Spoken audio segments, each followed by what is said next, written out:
দোয়া করার সময় জায়গাগুলো বুঝে দোয়া করতে হবে যে কখন কিভাবে দোয়া করলে দোয়াগুলো কবুল হবে। প্রথম কথা হচ্ছে, দোয়া করার শুরুতে আপনি দরুদ পড়বেন। দরুদের ফলে দোয়া কবুল হয়। দরুদ না পড়লে দোয়াটা আসমানে গিয়ে ঝুলে থাকে, উঠিয়ে নেওয়া হয় না। যখন দরুদ পড়া হবে তখন দোয়াটা উঠিয়ে নেওয়া হবে। দোয়া করার কিছু টেকনিক আছে, যে কিভাবে কি দোয়া করলে কবুল হবে, কখন দোয়া করলে কবুল হবে, এগুলো বুঝে দোয়া করতে হবে। অনেকেই বলে দোয়া করেই যাচ্ছে, কবুল হচ্ছে না। কিছু বিষয় আছে হয়তো এই কারণে হচ্ছে না, হয়তো বা আল্লাহ পাক চাচ্ছেন এটা আপনার জন্য পরে পাওয়া উত্তম, সেই জন্য আপনি এখন পাচ্ছেন না। হয়তো বা আল্লাহ পাক আপনাকে পরকালে দিবেন বলে জমা রেখেছেন, হয়তো এই জন্যে পাচ্ছেন না।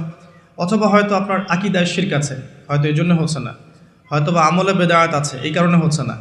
অথবা আপনার রিজিকে কোনো হারাম কিছু আছে, মেবি এই কারণে আপনার দোয়া কবুল হচ্ছে না।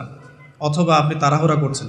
তাড়াহুড়ার ব্যাখ্যায় নবী সাল্লাল্লাহু আলাইহি ওয়াসাল্লাম বলেছেন যে মানুষ বলে আমি দোয়া করেই গেলাম, আমার দোয়া কবুল হলো না। তো আমরা জেনে নিব যে কোন কোন জায়গায় কিভাবে দোয়া করলে দোয়া কবুল হবে। এই বইটার মধ্যে